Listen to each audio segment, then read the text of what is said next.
Welcome back. The man accused of opening fire outside the White House Correspondents' Dinner is in court today, and this incident is raising a lot of questions. And one of the bigger questions is how something like this happens, especially with extremely tight security in place. And joining me now is Fairfax County Police Chief Kevin Davis to talk more about how departments are working together, but also individually to prevent something like this happening again. Chief Davis, thank you so much for being here. We always appreciate your time joining us in the studio. You know, I know this is out of your jurisdiction. This is not your case, but you know, as police chief in the nation's capital or in the national capital area, this has to be a big lesson here and something that we look ahead to, especially with America's 250 coming up and all these events happening. Yeah, well, Annie, thanks for having me. I think this is really everybody's case. We have detectives who serve as task force officers who work with the FBI that are actively assisting with this follow-up investigation. So I think this incident kind of belongs to everyone. The U.S. Secret Service, the Uniform Division, and the special agents, the Metropolitan Police Department, kudos to them. That could have been much, much worse unless they stepped forward and stopped that man from doing the harm he intended to do. So I've always been proud to be associated with the U.S. Secret Service and their layered approach to security.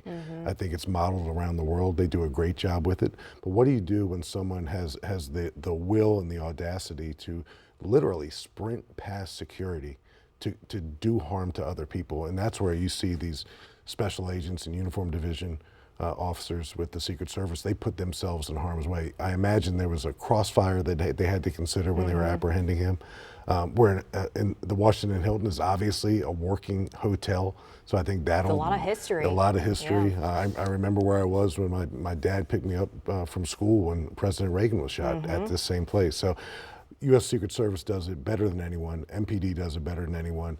I just think a lot of conversations regarding layers of security will probably result from this incident. Right. So much to take away from this high-profile incident. You know, I think also on the minds of just everyday people. I know I was talking about it with my own family is these gatherings, especially with the summer coming up, America's 250. I mean, there's going to be a lot of events taking place. How can you assure not just the residents of Fairfax County, but beyond, that it is going to be okay and safe to attend these events? Annie, I've been in the National Capital Region my entire career. Our relationships with one another, federal, state, and local, are stronger than they ever have been. I think people need to hear that and hear it often. But I was driving down Independence Avenue today and I saw the American flags and the British flags. I forgot the King and Queen were coming. That's a high profile, an international event that so many law enforcement agencies have to work together to try to keep it safe. But what keeps me up at night are large scale outdoor events open to the public, and our nation is celebrating 250 years of freedom, so sometimes it's counterintuitive to talk about restricting access, particularly to public events, but I think it's a conversation that America needs to have, particularly now with TSA and airports. Everyone forgets kind of the notion post 9/11 that we were willing to spend extra time to go through additional layers of security to keep everyone safe. And now here we are in 2026 and we celebrate the fact that we don't have to wait as long in line anymore at airports. Right. Well, maybe we should. Okay, and you know, I think there's so much to talk about there, but I also want to get to some county issues too. Recently, there was a big break in a case.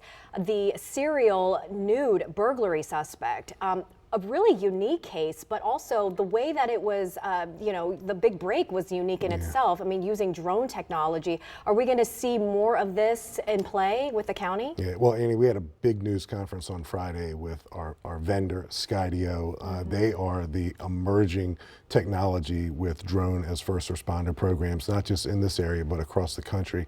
So our ability to get on the scene of chaos and disorder and crime and even medical emergencies within 90 seconds or less is resulting in safer outcomes, not just for the residents that we serve, but for first responders, police and fire. So we're in the midst of it all. We're building this airplane in midair, but drone as first responders are here to stay. They are already making a huge impact. And when we caught that naked burglar who broke into homes 5 times within a matter of a month. Out in Centerville. It was because our drone was able to keep up with this offender, and he was 21. That surprised me a little bit. So it was a foot chase with the cops and the bad guy, and he eluded our police officers in this foot chase, but he wasn't able to elude our drone in the sky. That's right. So if not for that drone, we wouldn't know what house he went into, and from that we learned his identity and made an arrest, and the community came out and gave us a round of applause in London town in the Centerville neighborhood, and that was encouraging for our police officers. I mean, it's an investment made, and it's really paying off. So Chief, thank you so much. Thanks, Amy. Always good to see you.